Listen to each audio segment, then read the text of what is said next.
Събрали сме се тук в Чехия, в град Рокицани, просто да празнуваме този българския празник на пролетта, нали? Пристигнали са от България за Чехия на работа.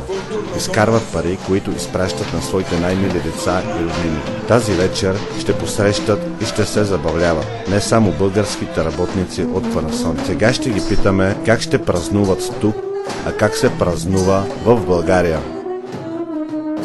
Днес в България се посреща пролетта на 22 март. Старата пролет дава короната на новата пролет с пожелание да бъде по-плодовита, по-добра, по-слънчева, по-хубава. Просто всичко да бъде всички в порядък.